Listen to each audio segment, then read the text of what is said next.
बिस्मिल्लाहिर्रहमानिर्रहीम। ए वेखो ना डाट दी वैबसाइट है तो तुसां जाना है इंटरनेशनल प्रोग्राम्स दे विच। नवा टैब खोल लिया, ठीक है। थल्ले स्कॉलरशिप दा डाटाबेस भी है।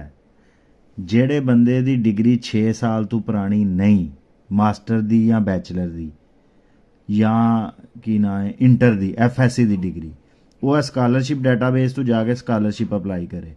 ਜਿਹੜੇ ਬੰਦੇ ਦੀ 6 ਸਾਲ ਤੋਂ ਪੁਰਾਣੀ ਹੈ ਉਹਨੂੰ ਸਕਾਲਰਸ਼ਿਪ ਨਹੀਂ ਮਿਲਦੀ ਇੰਨੀ ਜ਼ਿਆਦਾ, ਉਹਦੇ ਵਾਸਤੇ ਘੱਟ ਅਪਰਚੁਨਿਟੀਆਂ ਨੇ। ਫਿਰ ਵੀ ਮੁਫਤ ਐਜੂਕੇਸ਼ਨ ਹੈ ਜਰਮਨੀ ਦੇ ਵਿੱਚ।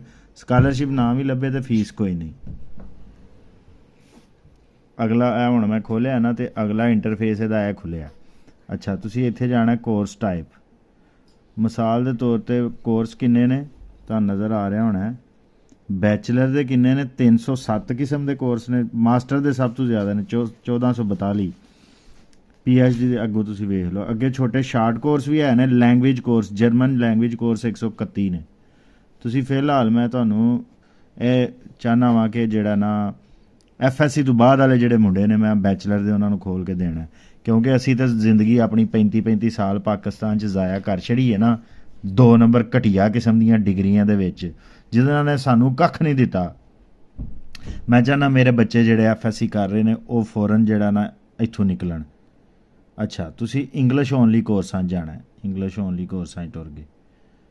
दूजा फिल्टर, तीजा फिल्टर है जी। तुसी हुण तीजा फिल्टर सिलेक्ट करना है। अगों तुहाडी जिहड़ी FSC फील्ड मिसाल है, तुसी अगों जाना है मैथमैटिक्स नैचुरल साइंस दे विच। जे तुसी सादा FA कीता है या कुछ भी है लैंग्वेज स्टडीज़ किया है, वह भी है वे ऑप्शन। मैं तो मैथमैटिक्स एंड तुहानूं पता ज़्यादातर मुंडे साडे FSC करते हैं, तो जे किसी ने BCom ICom किया है वो ये जा सकता है। ICom BCom FSC वाले ये जान। अच्छा, इत्थे टुर गए जी। 3 फिल्टर मारे ने, सर्च मारो।